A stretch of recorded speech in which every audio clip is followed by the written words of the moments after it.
बहुपद उस व्यंजक को कहते हैं जिसमें वेरिएबल का घात का अर्थ पावर धनात्मक पूर्णांक होता है। तो धनात्मक पूर्णांक और ऋणात्मक पूर्णांक ये सब बतला चुके हैं।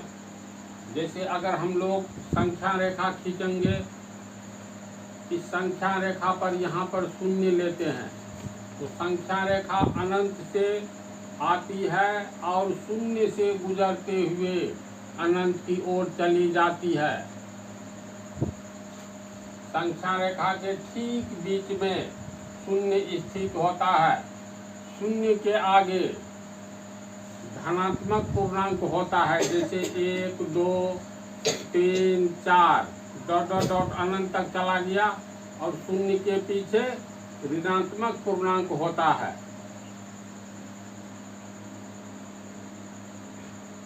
तो अब परिभाषा के अनुसार उस व्यंजक को कहते हैं बहुपद, उस व्यंजक को कहते हैं जिसमें वेरिएबल का घात धनात्मक पूर्णांक होता है। तो शून्य के आगे गिनती की जितनी भी संख्या है सब संख्या धनात्मक है और पूर्णांक है। अब यहाँ पर हम 1 और 2 के बीच में ठीक मध्य में क्या है 1.5 1.5 1 रुपया 2 रुपया के ठीक बीच में 1.5 रुपया है ना। तो वहाँ यहाँ 1.5 लिखेंगे। 1.5 पूर्ण संख्या नहीं है। पूर्ण संख्या धनात्मक पूर्णांक का अर्थ हुआ धनात्मक होना चाहिए और गिनती की संख्या होना चाहिए।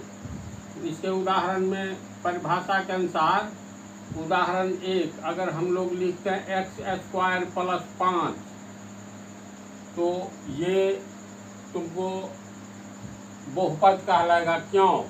क्योंकि वेरिएबल का घात यानी पावर 2 नहीं बल्कि +2 है। जिसके पीछे कोई चिन्ह नहीं उसके पीछे प्लस, तो यहाँ पर +2 है, इसीलिए यह व्यंजक बहुपद हो गया। दूसरा उदाहरण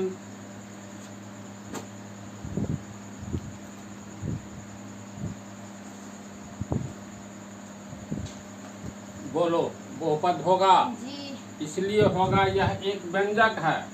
वेरिएबल एक ही जगह है, वेरिएबल का घात 1 के रूप में पावर छिपा हुआ है यानी +1 के रूप में छिपा हुआ है। तो ये भी हो गया तुमको बहुपद।